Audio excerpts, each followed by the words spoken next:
flaming semi-truck barrels toward you at 90 miles per hour. You swerve. It vanishes. Welcome to Route 666, the Devil's Highway. But that's our final stop tonight.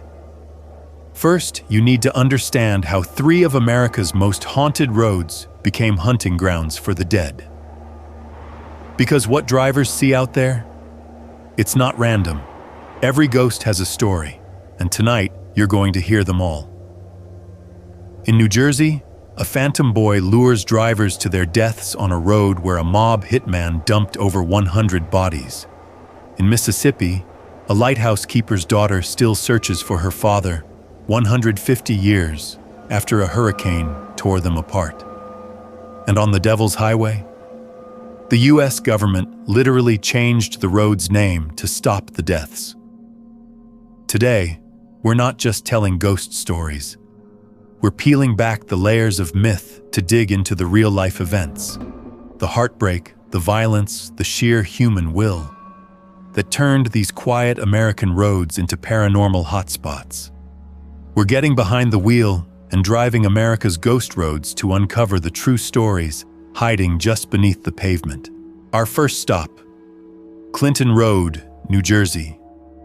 10 miles of forest, one phantom boy, and the reason why locals refuse to drive it after dark. It's a road so infamous, it's often called the most haunted in all of America, Clinton Road. This place is an absolute magnet for deeply unsettling legends, from phantom cars that appear from thin air to bizarre, unidentifiable creatures lurking in the woods. But its most heartbreaking and persistent story comes from one simple, tragic event. Deep along this twisting, poorly maintained road is a sharp, menacing bend known as Dead Man's Curve. Here, a small stone bridge crosses the dark, murmuring waters of the Clinton Brook. Local lore says this is the very spot where a young boy tragically drowned decades ago. The legend that grew from this profound sorrow is as chilling as the water below.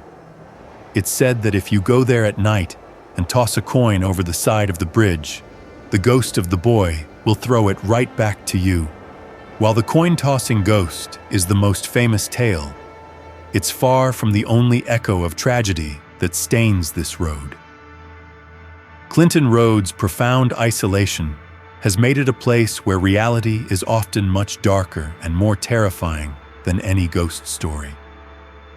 In May of 1983, a passing cyclist stumbled upon a horrifying discovery just off the road. A body unceremoniously dumped in the woods and left for the elements.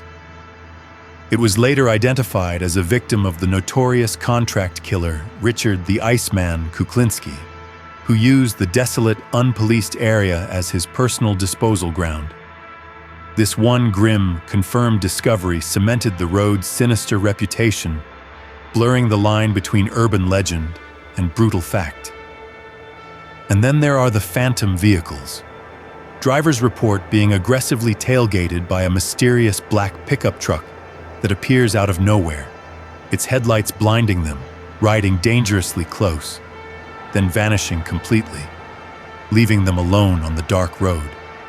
But if you think a phantom boy luring drivers into the woods is terrifying, wait until you meet the woman who's been searching for her father for 150 years.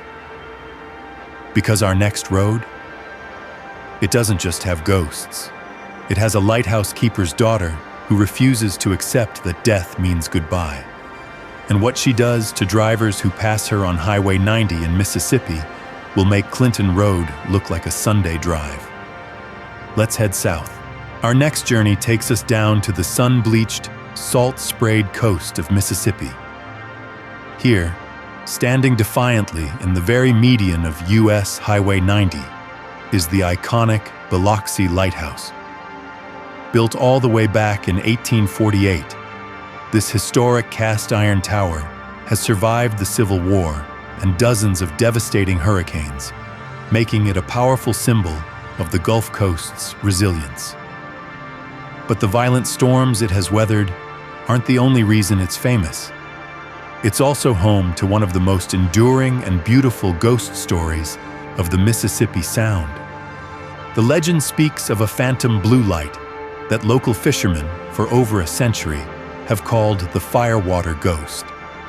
This ethereal, hazy glow is said to move like a ball of fire just over the surface of the water, tirelessly patrolling the bay between the mainland and nearby Deer Island. The story is deeply tied to a lighthouse keeper who supposedly drowned during a brutal storm while fighting to keep the precious light burning. His spirit, they say, continues its solemn duty, appearing as a spectral lantern to guide those who might be lost at sea. This legend is deeply woven into the very real history of the lighthouse's incredibly dedicated keepers. For more years than any other lighthouse in the United States, the Biloxi Light was maintained by a succession of remarkably strong women. One of the most celebrated, Maria Younghans, took over the post in 1867 after her husband's death and served for an incredible 52 years, only retiring when she was forced to at the age of 77. During her tenure, she faced unimaginable hardship and peril. When a monstrous hurricane slammed the coast in 1893, local papers reported that the plucky woman, Mrs. Younghans, kept the light burning through the entire storm, never abandoning her post, even as several feet of water flooded her own home at the base of the tower. Witnesses said they could see her silhouette in the lantern room, clinging to the railing as 100-mile-per-hour winds tried to rip the tower apart. She refused to leave, because to Maria, abandoning the light meant abandoning every sailor who depended on it to find their way home. That's not duty, that's love.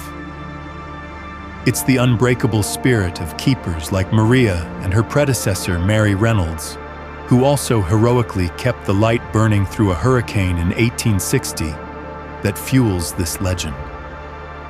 They were women who stared down the full fury of nature to keep others safe. So when fishermen today see that mysterious blue light dancing over the dark, choppy water, they don't see something to fear. They see a faithful keeper forever on watch. Maria's story is heartbreaking. A daughter searching for her father, forever trapped in the moment Hurricane Camille tore them apart. But our final road? It's not haunted by grief. It's hunted by something far darker.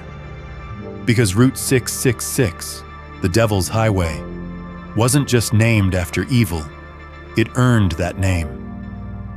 The accidents were so frequent, so bizarre, that in 2003, the US government did something they'd never done before. They officially renamed a federal highway to try and break the curse. It didn't work. Drivers still report the same terrifying encounters. Phantom trucks that chase you for miles. Hellhounds with glowing red eyes running alongside your car. And something else. Something the truckers won't even talk about on the record. Let's drive the Devil's Highway and find out what they're so afraid of. These stories are just a glimpse of the incredible history hidden along America's highways. If you're as fascinated by this investigation into the real stories behind the legends as we are, go ahead and hit that subscribe button and turn on notifications. You won't want to miss where we're heading next, because some roads aren't just known for ghosts.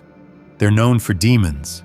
For our final stop, we're heading out to the vast, sweeping desert of the Four Corners region, where a desolate 200-mile road cuts through the stark landscapes of Utah, Colorado, and New Mexico.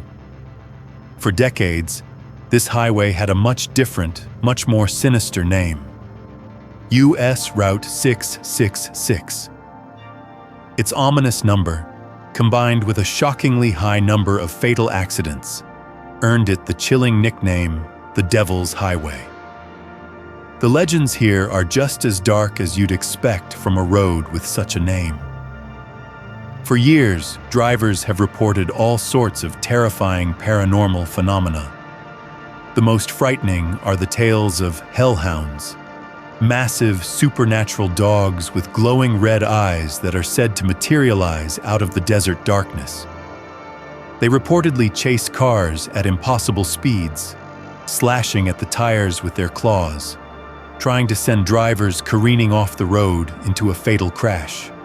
The Navajo, whose reservation the highway crosses, have their own ancient legends of skinwalkers, powerful witches who can transform into animals and are said to prowl the desolate landscape, bringing misfortune to those who cross their path. Some elders say it's not a ghost at all. It's something older that slipped into the world long before the highway was paved. Another famous legend is that of a haunted, flaming semi-truck that barrels down the highway at terrifying speeds. Witnesses claim it appears in the opposite lane, seemingly on a collision course, before it tries to run them off the road and vanishes into thin air. The flaming trucks are terrifying. The hellhounds? Nightmare fuel.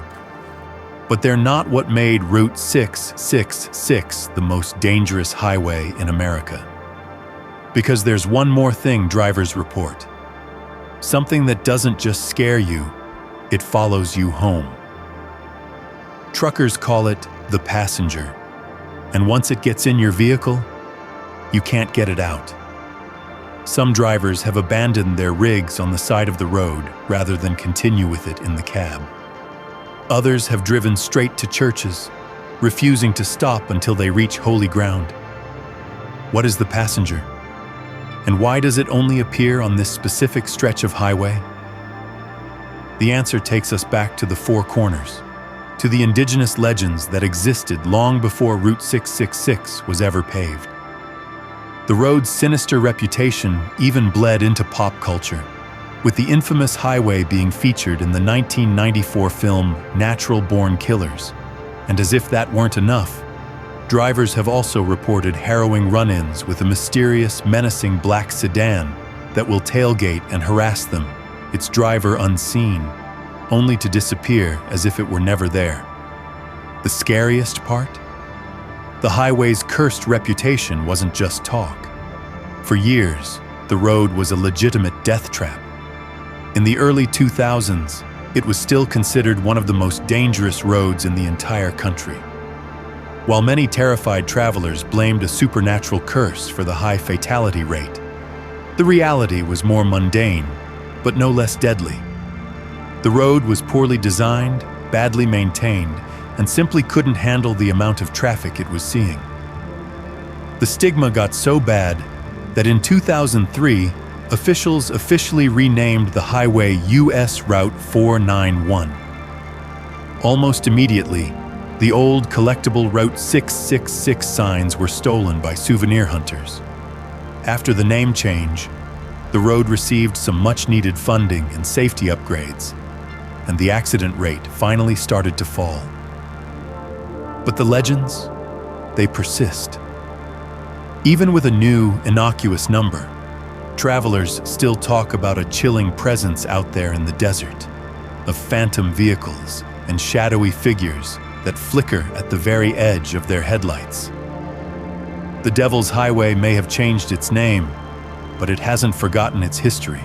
Remember that flaming semi-truck from the beginning? The one barreling towards you at 90 miles per hour on Route 666? Now you know why it never stops. These aren't just stories. They're warnings etched into America's asphalt. And the next time you're driving alone at night and you see headlights appear in your rearview mirror, headlights that shouldn't be there, you'll remember what you learned here tonight. Subscribe now, because next week we're crossing borders into Japan's Aokigahara, the suicide forest, where something far worse than ghosts is waiting in the trees. Tell us in the comments, have you ever seen phantom headlights that vanished? You're not alone. And remember, some roads choose their drivers.